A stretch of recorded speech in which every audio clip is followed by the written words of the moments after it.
Samedi 9 septembre, c'était le 79e anniversaire de la libération de Romba.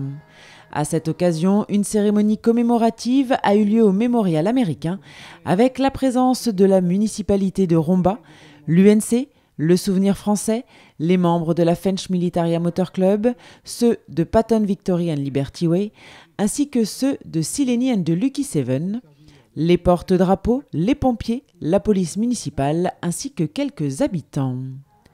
Monsieur Risser, premier adjoint au maire, Monsieur Kiffer, président de Patton Victory and Liberty Way, ainsi que des membres de la French Militaria Motor Club et de Sileni and the Lucky Seven ont déposé des gerbes de fleurs sur le monument.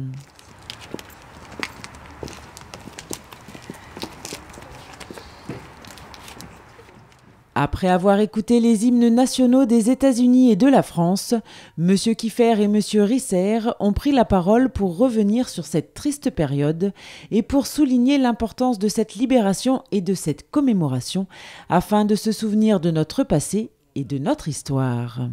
Il y a 79 ans, les valeureuses troupes américaines nous libéraient enfin du joug nazi, après plus de 50 mois d'une nuit sans aube et agitée de vain espoir.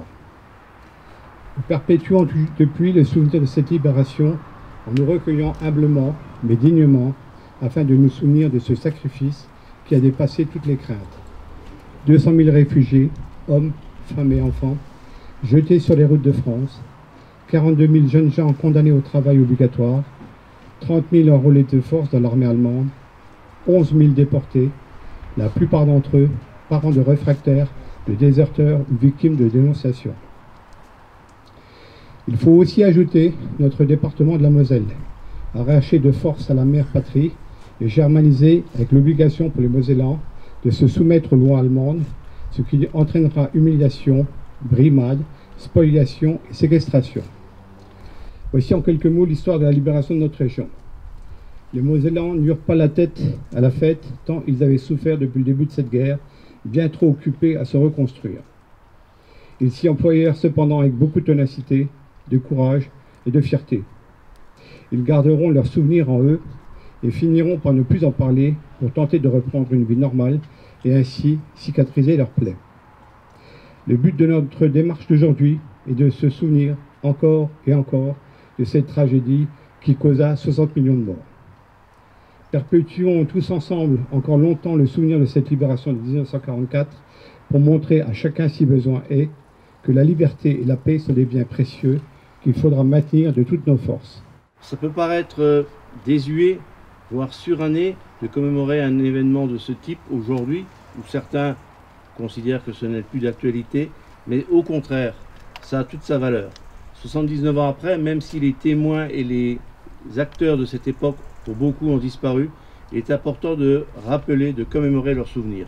Et marquer aussi le souvenir que c'est à partir de cet événement que nous, Européens, avons commencé à prendre conscience qu'il fallait changer. Et c'est sous l'égide certes américaine, mais que l'Europe a commencé à s'unir, a commencé à voir autrement et à ne pas se faire la guerre pour de l'acier et du charbon, comme c'était souvent le cas, et donc à s'unir. N'oublions pas que cet événement a marqué le début de l'Union européenne, petit à petit. C'est aussi le retour des valeurs de la République, de notre République. Liberté, égalité, fraternité. Ces trois mots sur le fronton de mairie, de nos écoles ou d'autres bâtiments publics ont toutes leurs valeurs et conservent toutes leurs valeurs. Nous devons les défendre et continuer à les défendre.